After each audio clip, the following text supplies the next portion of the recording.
Welcome to NocBro Nation, guys. Jarrell here, and in today's video, I'm going to be discussing some major intel that we received from the latest episode of The Walking Dead World Beyond in regards to the Civic Republic military's plan to end the zombie apocalypse and eradicate the empties, walkers, rotters, whatever you like to call them, from the planet.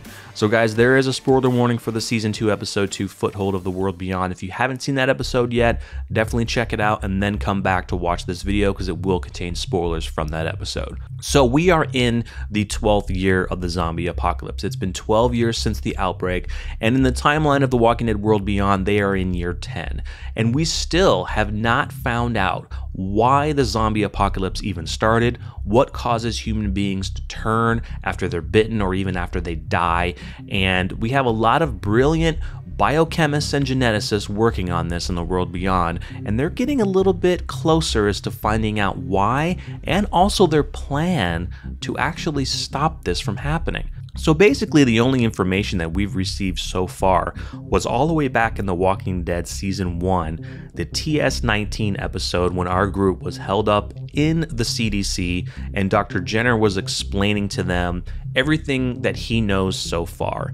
And he was giving them a nice detailed information as a test subject volunteered after they were bitten to go through the process of reanimation. And Dr. Jenner's explanation and when we saw this was absolutely amazing, and this was the only information that we got so far as to why all this is happening. It invades the brain like meningitis. The adrenal glands hemorrhage, the brain goes into shutdown, then the major organs. The resurrection times vary wildly. We have reports of it happening in as little as 3 minutes. The longest we heard of was 8 hours.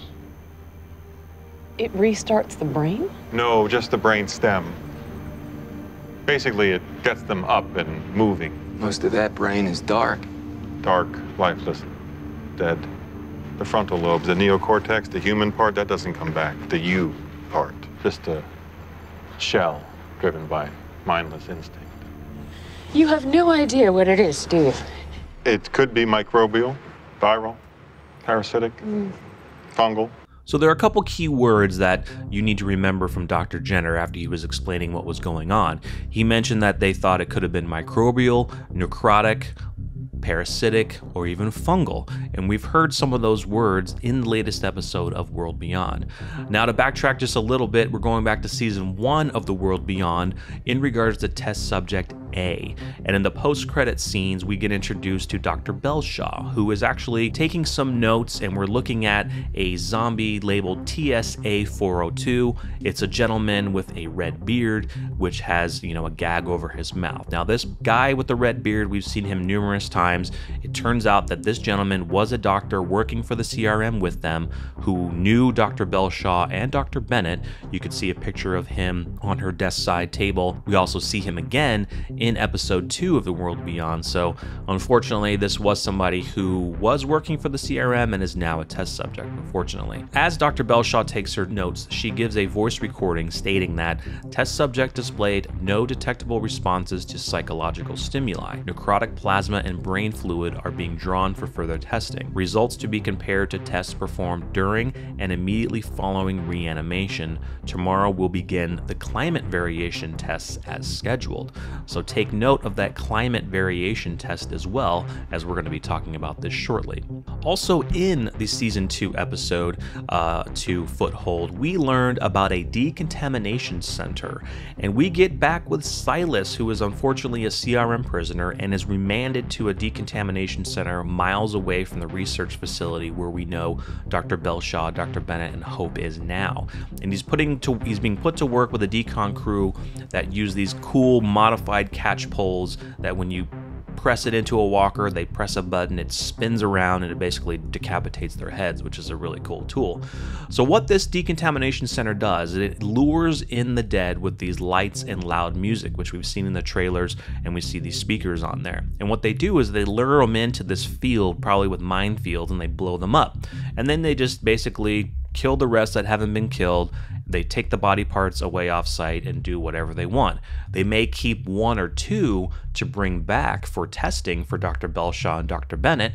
But yeah, this decontamination center, we learn more information from a new character named Dennis, who actually turns out to be Jennifer Malik Huck's husband. He was looking at a photo of her and he has a ring on his finger, so it looks like that is her husband. So now what he explains is there are 6 larger decontamination centers across New York State. They're converting stadiums and arenas. Each are operated by military personnel. And the role of this center is a mass culling. And Dennis actually gives an explanation as to what they are actually doing. If the modeling's right, we can clear out the state while the measures keep more from coming in. We can gain a foothold. We can start to bring back what this place had in energy, agriculture, commerce. So that information is really cool. What they're trying to do is dwindle down the numbers of walkers across the nation. Now, of course, they're only in New York. We don't know of any other decontamination centers across the United States that the CRM might have. But we do know that the CRM does use these massive hordes or columns of what they call them to eradicate cities. We've already seen this in the premiere of season 2 where they eradicated Omaha, Nebraska, and they already eradicated the campus colony. And so it's kind of a weird mix of, yes, they want to eradicate these walkers, but they're also using them to their benefit to kill actually people, and they've already killed 110,000 people so far. So in a way it doesn't make sense, but it's a really cool idea that they're trying to do. Now we're going to be getting into more of the science information of what we got in the latest episode. So their overall plan of how to eradicate these walkers. We got really cool information from a tour that Dr. Belshaw was giving Hope in the CR facility, and she mentioned about finding a cure, but what they're trying to do is they want to lay down the foundation to one day find out why the world turned. But the finding the cure part, Dr. Belshaw states that they want to pinpoint what is exactly inside of us in human beings that makes us turn, whether it to be fungal, bacterial, viral, or something else entirely. But it's also about finding a way to get rid of the ones who have already turned, by investigating and hopefully discovering what keeps the dead animated, what inside them slows their decomposition rates and feeds their appetites. We hope to one day turn off those triggers, eliminate the dead as a threat, and eradicate them from the earth. So that is actually wild information, guys. They want to find out what causes the current walkers' slow decomposition rates, because we've seen there's walkers that it's been 10 years now. Do you really think that zombies should be lasting that long? Well, they should decompose a lot faster than what we think, and they're actually trying to find out, okay, what can we do to get rid of the ones we have now? How can we basically speed up their decomposition rates to get them, and what is feeding their appetite? What is making the walkers feed on human beings for fresh blood and all of that information? Another piece of this, we get a cool video presentation from Dr. Bennett talking about their biorecorders, and this was a really good piece of video that we received from Hope's father, and they're talking about these biorecorders that are being fused to the brain stems of walkers, giving them the ability to record and transmit the dead's biological response to environmental stimuli, providing invaluable tracking data to help approximate and predict behavior. So they're finding out how these walkers are adapting to the different climate changes, to, being in the warmer weather, the colder weather, being in the 80 degrees hot sun, to the snow, and just being in different areas of the United States. So check out a couple pieces here about these biorecorders and what Dr. Bennett is trying to do. One of these avenues I've been exploring personally, infecting the dead with strains of fungi that grow on necrotic flesh. It's conceivable. If we can modify an existing fungus, then we can one day accelerate the dead's rate of decay, virtually neutralizing them as an active, mobile threat. So isn't that really cool? And we learned that Dr. Bennett cracked this in actually 2 months when the other scientists have been working on it forever. So they have, you know, they're testing these small variations in their brain chemistry, their speeds, their pursuant behaviors, the effects on weather and movement, which is just unreal to think about. And it also conceives that what he's also trying to do is use fungi that grow on necrotic flesh. And what he's trying to do is that he says it's conceivable if we can modify an existing fungus, then we can one day accelerate the dead's rate of decay, virtually neutralizing them as a threat.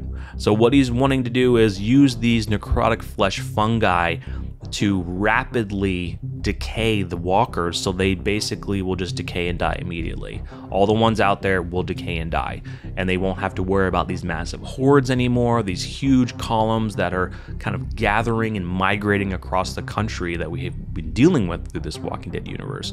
And that is just a really cool idea. I mean, the future of CRM, their overall plan from what we received right now is it's a very good plan. They want to eradicate the walkers from the earth. They want to try to find why we turn to see if they can create a cure, not just for the ones that are living, but for all of us, or all of the humans that are living right now. And I find that really interesting, and that was one really good part of that episode that we saw. But what we've seen so far with the CRM, they are very brutal in their tactics. They've already wiped out 2 big communities, and we don't know how many other communities they're willing to wipe out, but they are very secretive in what they are doing, and they will do what they can to take out or kill anyone who poses them as a threat.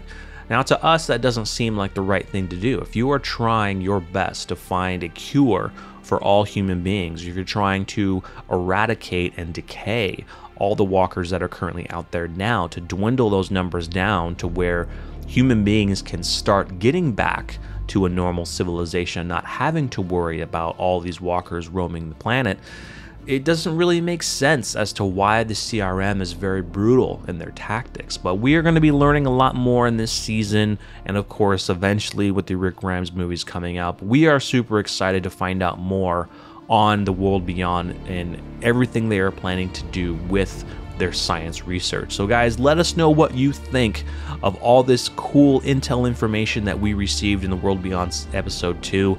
Do you think that the CRM will eventually, Dr. Bennett will eventually come up with a plan to help speed up the rate of decay of these walkers? Or do you think because of the events that are going to be happening in the world beyond that he's not going to get a chance to do that, because he's going to see what CRM's secrets are, how brutal they are, and he is going to take his research somewhere else if he can? So guys, let us know what you think about this information. Do you feel that the CRM is doing what they can to help eradicate the walkers from the earth, trying to find a cure for everybody?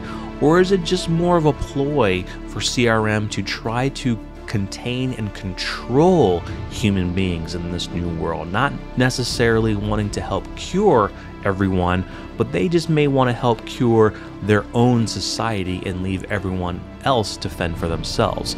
So let me know what you think in the comments, guys. Make sure you smash the like button. It does show your support, and it helps get our videos out there in the YouTube biosphere, whatever you would like to call it.